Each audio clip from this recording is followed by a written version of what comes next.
No ticket రాజా రఘురామకి బాబు పవన్ ఝలక్. గత ఎన్నికల్లో YCP నుంచి ఎంపీగా విజయం సాధించిన రఘురామ కృష్ణంరాజు ఆ తర్వాత కొన్నాళ్లకే వైసీపీకి దూరమయ్యారు. రెబల్గా మారి వైసీపీ అధినేతపై విమర్శలు చేస్తూ వస్తున్నారు. అంతేకాదు టీడీపీకి దగ్గరగా ఉంటున్నారు. ఇక రానున్న ఎన్నికల్లో కూడా తాను ఎంపీగానే పోటీ చేస్తానని స్పష్టం చేశారు. నరసాపురం లోక్సభ స్థానం నుంచి టీడీపీ జనసేన అభ్యర్థిగా పోటీ చేస్తానని కూడా చెప్పారు. వచ్చే ఎన్నికల్లో టీడీపీ జనసేన కూటమి భారీ మెజార్టీతో గెలుస్తుందన్న ధీమా వ్యక్తం చేశారు. నరసాపురం ఎంపీ అభ్యర్థిగా చెప్తున్న భీమవరంలో ఈసారి పవన్ 50,000 ఓట్ల మెజార్టీతో గెలవడం ఖాయమని సవాల్ కూడా చేశారు. తీరా చూస్తే ఇప్పుడు రఘురామకి టికెట్ దక్కడం డౌటే అని తెలుస్తోంది.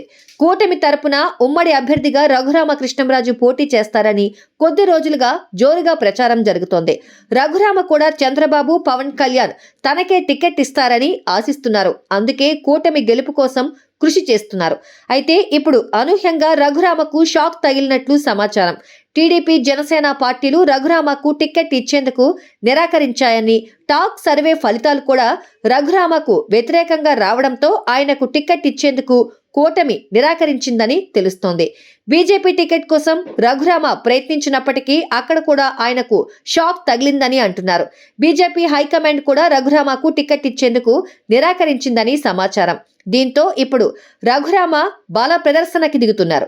ఆయన సంక్రాంతికి సొంత నియోజకవర్గానికి వెళ్తున్నారు. ఎలాంటి కేసులు పెట్టినా అరెస్టు చేసేందుకు వీలు లేకుండా హైకోర్టు నుంచి ఉత్తర్వులు తెచ్చుకున్నారు. తెలియకుండా కేసులు నమోదు చేసి అరెస్టు చేస్తారని, రక్షణ కల్పించాలని రఘురామ కోర్టులో వివరించారు. వాదనలు విన్న హైకోర్టు రఘురామ కృష్ణంరాజుపై నమోదు చేసిన కేసుల విషయంలో 41A సెక్షన్ విధి విధానాలను తప్పనిసరిగా అనుసరించాలని, అరెస్టు నుంచి రఘురామకు రక్షణ కల్పించాలని ప్రభుత్వాన్ని ఆదేశించింది. గతంలో ఓ వ్యక్తి కేసులో సుప్రీంకోర్టు ఇచ్చిన తీర్పును ఏపీ హైకోర్టు ప్రత్యేకంగా ప్రస్తావించింది. ఇక రఘురామ 4 ఏళ్ల తర్వాత నియోజకవర్గానికి వస్తూ ఉండడంతో బల ప్రదర్శన చేస్తున్నారు. ఎయిర్పోర్ట్లో దిగినప్పటి నుంచి భారీ ర్యాలీ నిర్వహించబోతున్నారు.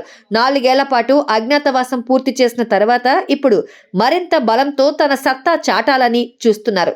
మరి ఇది చూసైనా కూటమి కరుణిస్తుందేమో చూడాలి. సబ్స్క్రైబ్ చేయండి. Please do subscribe to Please like, share and subscribe to top Telugu TV. Top Telugu TV. Top Telugu TV.